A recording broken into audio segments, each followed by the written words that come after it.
Hello friends. इतिहास इतिहास पर मैं थोड़ा सा चर्चा करना चाहूँगा। इतिहास को इतना तोड़ा मरोड़ा गया है कि अकबर महान हो गए और वीर शिवाजी जो है पहाड़ी चूहा हो गए। हमको आज़ादी चरखे से मिली है और भगत सिंह, सुभाष चंद्र बोस, इनकी कुर्बानियाँ, इनको बहुत कम याद किया जाता है। या गाना भी आप सुने हो कि दे दी हमें आज़ादी बिना खड़ग बिना वार, साबरमती के संत तूने कर दिया कमाल।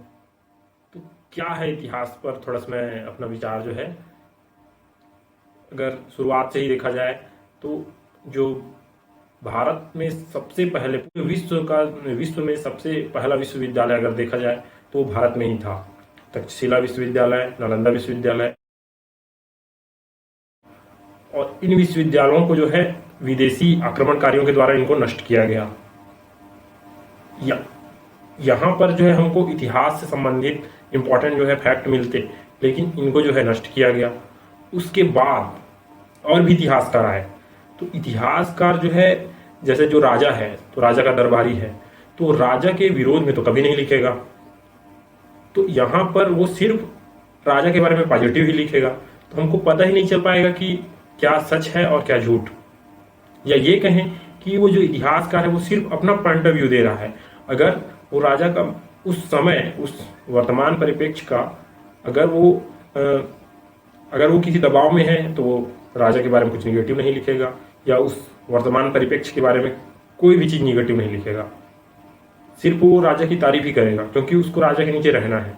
लेकिन एक ऐसा व्यक्ति जो उसके विरोध में है, विपक्ष में है, वो कभी भी उसका पॉजिटिव व्यू नहीं लेके चलेगा। तो अगर आप इतिहास पढ़ते हो, इतिहास को अगर समझना है, तो ये चीज़ हमको लेके चलना पड़ेगा कि हमको एक पॉइंट ऑफ व्यू नहीं देखना है कोई भी विषय में। हमको पॉजिटिव भी देखना है, निगेटिव भी देखना है, तब हम कहीं कुछ निष्कर्ष पर पहुंच सकते हैं।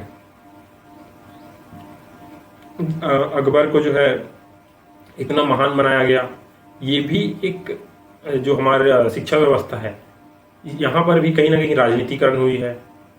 और उसी तरह से हम देखते हैं